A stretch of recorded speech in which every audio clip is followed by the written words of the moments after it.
Hi there. Welcome to my favorite fight series, where I discuss some of my favorite fights in fiction.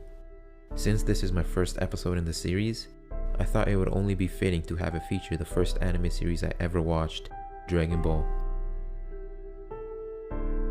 I decided to make my first video on a fight in the OG Dragon Ball, because that is what started it all. The fight I will be covering is Goku vs Master Jackie Chun, in the World Martial Arts Tournament. Just a refresher for those who haven't seen the anime, Dragon Ball is the starting stage of the whole series.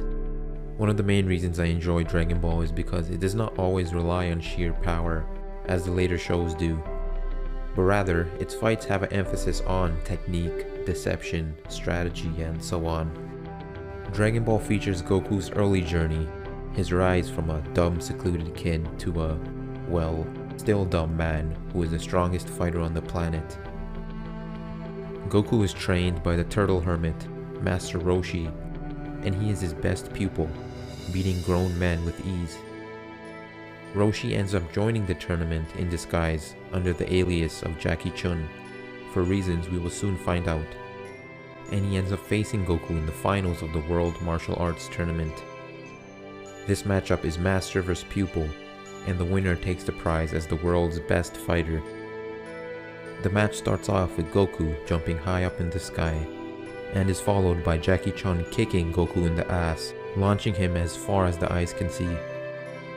Foolish boy, if I've told him once, I've told him 1,000 times. Never let your guard down. Danger is the nosy next-door neighbor of security. If he just remembered that, he might not have lost so quickly. This is a good time to explain the rules of the tournament. In pretty much all the tournaments in the Dragon Ball series, you can win a match in a tournament by rendering your opponent unable to fight, getting a 10 count, or a ring out. As Goku was launched into the sky, everyone thought he already lost, but they seem to forget that Goku is not a regular kid. He is a peculiar little boy, with unimaginable strength, who even has a monkey tail. What the crowd doesn't know is that Goku is not a human, but a Saiyan, a warrior race from another galaxy. To everyone's amazement, Goku uses his own tail to hover back into the ring, and the fight continues on. After that scare, both fighters launch Master Roshi's patented Kamehameha, and they both come to a stalemate. This was a technique that took Master Roshi 50 years to master, and Goku easily learnt it in no time. Roshi would then go on to use the double after image technique, a technique that summons silhouettes of your body to deceive your opponent. With that trick, Roshi is able to land the kick once more and knocks Goku into the stadium, destroying a part of it. The double after image never fails. Despite all that, Goku seems to be unfazed and decides to come back with a triple after image technique. Roshi, who was expecting Goku to mimic the same technique, is caught off guard with Goku's 1-up, and Goku is able to land a shot on his head.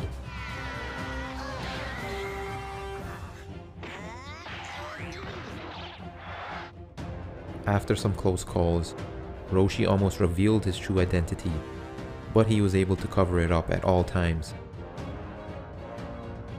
Next up, we see Roshi readying up in a special stance. We then see him oddly moving around in the stadium, as if he either got hit in the head or was really drunk. What are you doing?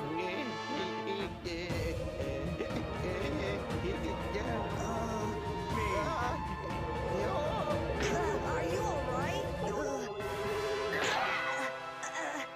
Ow! After Roshi lands multiple hits on Goku, Yamcha lets Goku know that Roshi is employing drunken boxing. Don't be fooled, Goku! He's using the drunken boxing technique! He's only pretending to be tipsy! Tipsy? You know, tipsy, tanked, looped, schnookered. This style of fighting sounds exactly like what it is called. The fighter, although not drunk, imitates someone who is drunk.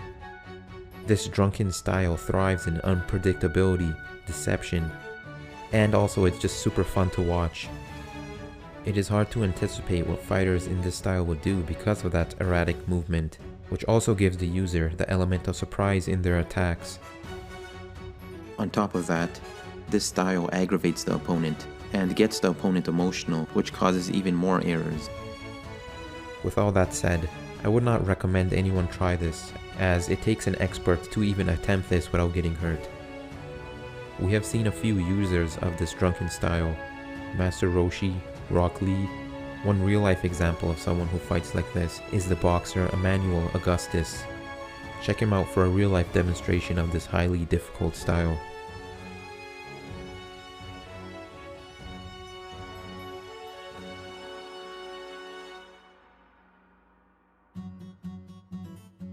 Anyways, back to the fight. Roshi beats down Goku with his drunken boxing, until he mentions something that makes Goku run away. Roshi says that it's pretty hard to emulate the drunken style, if you have never drank before. Goku knows this is true, and because he has never even been drunk, he does not know what to anticipate. Knowing Goku, he probably doesn't even know what being drunk is. Goku, who is shaken up, runs to the side of the ring, and tries to recollect his thoughts. Goku seems like he is crying at the edge of the stadium, but as he turns around, we find out it is far from that. Since Goku could not emulate being drunk, he decides to emulate the one thing he would know more than anyone else, being a monkey. Goku begins to act like a monkey, and Roshi is immediately caught off guard, the same way Goku was earlier. We see the drunken master go up against the Monkey King, or boy. Turns out, the taunting from Goku's monkey style got Roshi to be the more agitated out of the two. Using his tail, Goku was able to take down Roshi and unload a barrage of monkey scratches. By the end of it, it seemed Goku prevailed with his crazy monkey technique. I'm surprised we never saw this overpowered technique in Dragon Ball Z or Dragon Ball Super. Would have loved to see Goku pull this out against Frieza or Jiren. After getting knocked into the stadium, Roshi decides to try his luck in another technique. He uses the Sleepy Boy technique and hypnotizes Goku to sleep. As the ref starts to count to 10, and all Goku's friends start screaming to wake him up, Roshi feels some relief knowing that he finally beat Goku. As the ref reaches 9 in the count, Bulma tries a last-ditch effort to wake up Goku. Oh, wait! Goku! Your dinner's ready! Dinner? What for me? Hello? Dinner? Goku effortlessly wakes up, and Roshi is given the task to beat his student once again. Goku, who is now more motivated than ever, attacks with a move taught to him by his grandpa Gohan. The rock, paper, scissors attack, also known as Janken Punch. Janken! Rock! Scissors! Paper! Roshi easily evades his attack, stating his level of expertise is too high to be hit with that. The surprised Goku then attacks again, and knocks Roshi down with a bloody nose.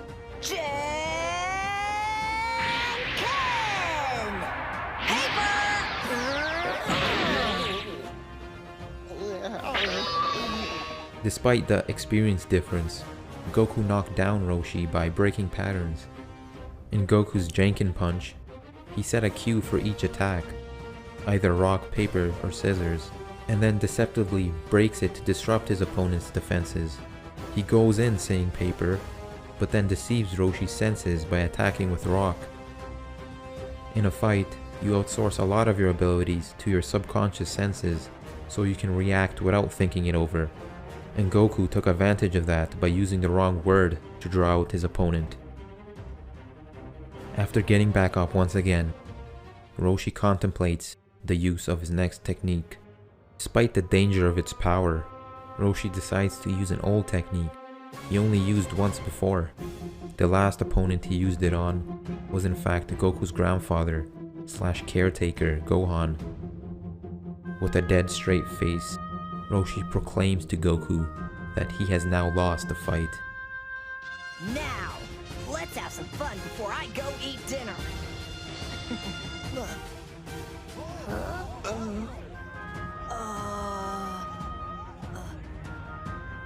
I'm sorry, young man, but you have lost the fight. What? I have? I thought we weren't done fighting yet. I'll try to make it quick. Huh? He rolls up his sleeves and readies his technique. I really don't like using this technique. It's an emergency attack when nothing else works. A dark aura begins to surround Roshi, and he begins to control electricity from the palm of his hands. As Goku stands there terrified, the stadium around Roshi begins to crumble. Roshi shoots a ray of lightning at Goku and elevates him above, with the sounds of the boys' screams taking over the arena. What's happening, Yamcha? I've heard about this move. It changes all the energy in the body into 20,000 volts of electricity. Wow. In defiance, Goku sticks out his tongue and refuses to quit. All his friends, even Roshi, start to beg him to give up and fight for another day. After much pain and resistance, Goku himself had decided that he was going to quit. And just as he begins to utter those words, something unexpected happens. As Goku is electrified and held in place, he catches a glimpse of a full moon. For those who don't know, Goku is a Saiyan, which is a warrior race that can transform into a giant, rampaging great ape of destruction. These apes, known as Uzaru, can only transform at the sight of a full moon, and Fate decided to have Goku catch sight of it right in the middle of his match, with hundreds of people surrounding him. Goku had unknowingly transformed before, and he would always wake up surrounded by utter destruction.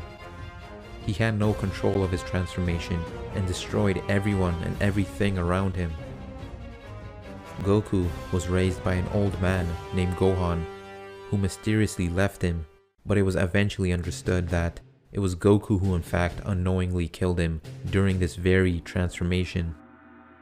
Goku fully transforms and easily breaks out of Roshi's technique. Goku, oblivious to it all, starts destroying the stadium as chaos breaks through the crowds. Throughout this all, Roshi stays in the ring so he wouldn't get disqualified with the ring out. With so many lives at risk, Roshi is put in the dilemma of slaying his own pupil or letting him run amok and kill innocent lives. Who would he have to sacrifice in this situation? If he attacks Goku with his full power, he can kill him, no doubt. Should he destroy the young innocent boy who lives only to fight and grow stronger? Or should he choose to let Goku continue his rampage and wait it out? In that option, Goku's ape form would easily destroy everyone in the crowd. What would you do in this scenario? Would you save your disciple, the best one you ever had? Or would you put him down to ensure the safety of innocent bystanders? Roshi had decided what to do, and he disposes of his uniform to show that things are getting serious. As Goku's friends scramble to try to cut off his tail and save either side from getting hurt, Roshi starts to get ready for the tough choice he is about to make. Roshi starts to flex his body as hard as he can, and with a few grunts, he gains incredible size. Still, Roshi is nowhere near the size of the gigantic Goku. Roshi then lets everyone know his next move. Okay, Beast! Kamehameha maximum power! Oh no! Jackie thinks he has to kill Goku to stop him! Oh, you have to stop him, Yamcha! Tell him about Goku's tail! Wait, Jackie! As Goku's friends panic and try to stop Roshi, he launches his most powerful attack, the strongest Kamehameha. Everyone is blinded by the sheer power of it, and once all the dust settles, all they can see is a jacked Roshi, breathing heavily, and debris all over the arena. Reality starts to set in for the crowd and Goku's friends. Goku is nowhere to be seen, and they all start to cry for the loss of their friend. But he's just a kid! He can't be. You can't be. You can't be gone. Goku! The boy, pure of heart and full of vitality, had been silenced. Goku. I'm sorry. I only did what had to be done. Don't leave me! As the crowd starts to turn on Roshi, He's no champion! He's a murderer! Don't you just stand there! Hey! he calmly shuts them up by pointing towards the direction of the rubble. A camera slowly pans to what seems like a tail in the debris, and everyone is relieved and ecstatic with what they saw. And that's a naked boy. Goku's alive! The crowd rejoices as they see Goku is still intact. But how is this possible? How did he survive Roshi's strongest attack? Roshi then explains, Goku wasn't the target of my Kamehameha wave. Huh?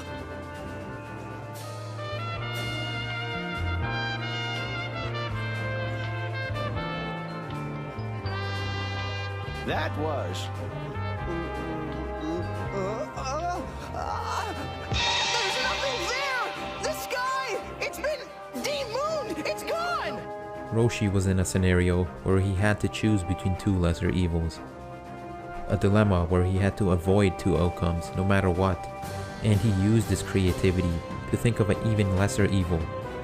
Yes, a regular martial arts tournament resulted in a monstrous transformation that could wipe out nations and the destruction of the moon.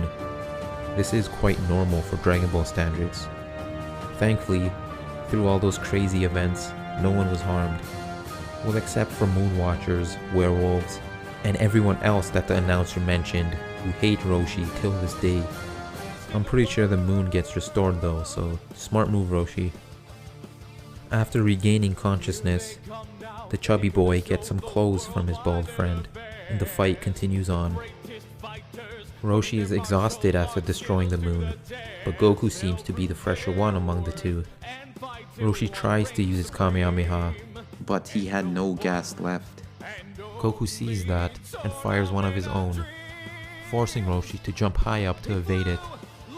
Goku planned for Roshi to do exactly that, and he follows up by launching Roshi outside the ring with a kick. Roshi, with no energy, lands outside the ring, and the crowd goes berserk. The ref announces Goku as the winner, and he begins to celebrate. Everyone is quickly brought to silence once Roshi lets them know that the match is not over. While outside the ring, Roshi lets everyone know that his feet has not touched the floor. He was hanging onto the ring by a thread, or foot I should say. As Roshi attempts to climb back into the ring, he slips and falls outside of the ring. The end.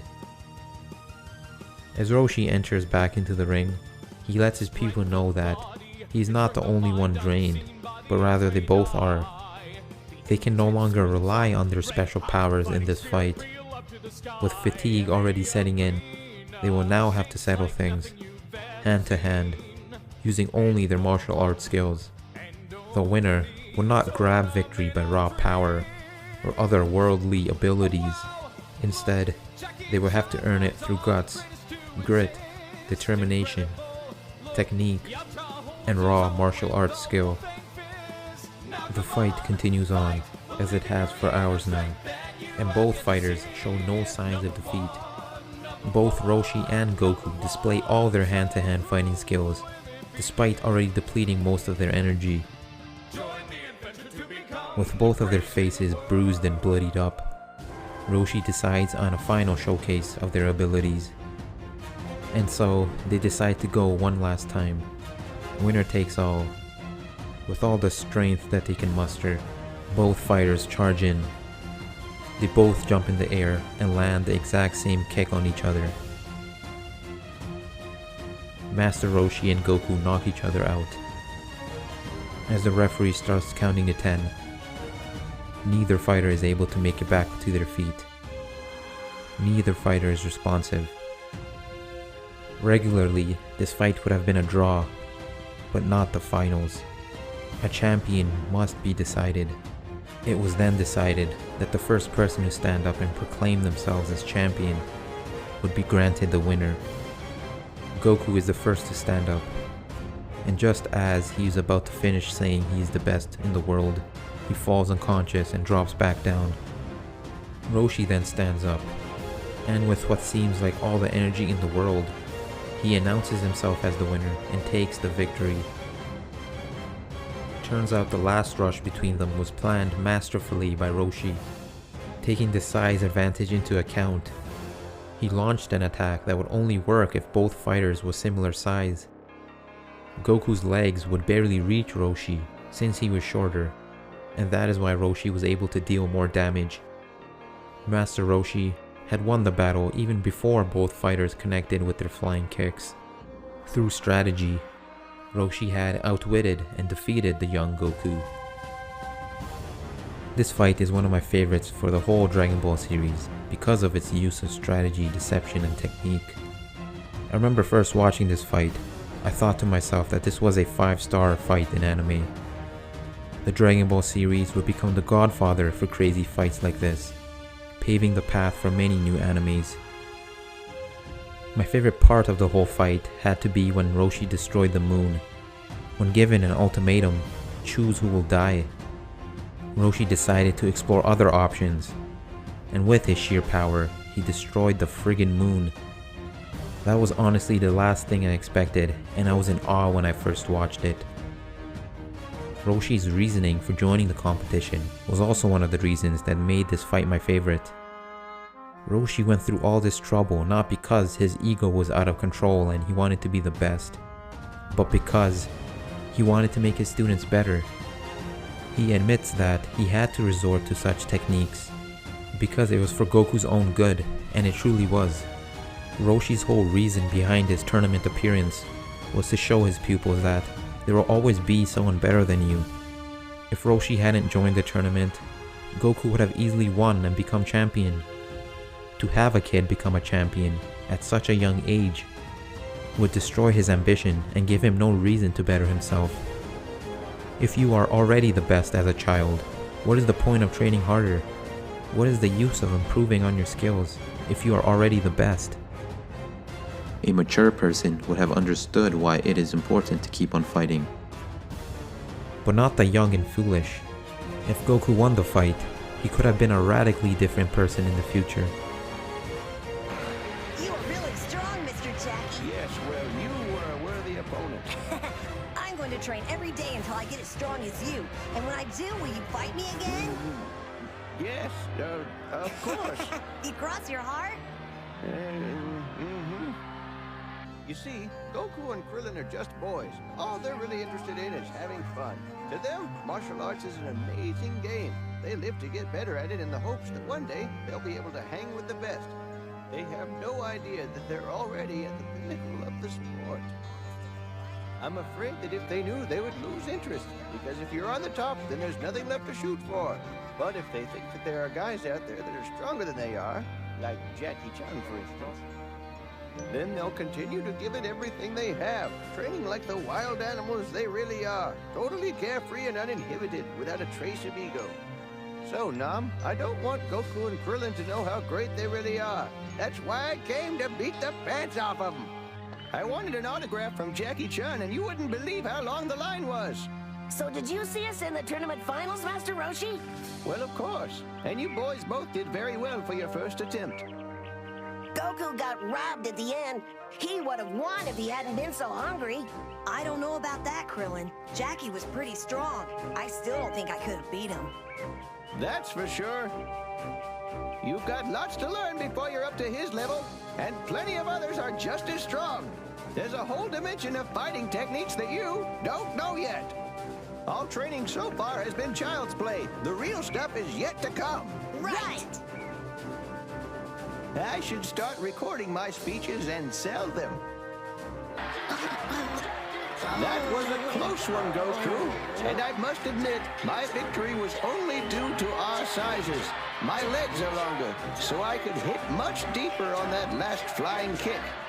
Sort of a cheap trick, but it was my only chance. And it was for your own good. Maybe, You'll thank me someday, when you're older. And as time would tell, Goku would be thankful for this moment. The moment he could share with his master in combat. In the future, when everyone's lives are threatened by savage evils of all kinds, when the cosmos are shaken by unimaginably terrifying foes, it would be this never-ending drive, instilled by his master, that would give Goku the upper hand in each of his battles. As he treads on the path of gods, it is teachings like this that keep Goku ahead of all his adversaries. One and only tournament of dreams. Oh wow, look, Jackie Chan's moves are the greatest to exist. Incredible, look, Yamcha holds his own with the wolfang fist. Now come on, fight, believe in your inner strength that you have yet to see. Number one.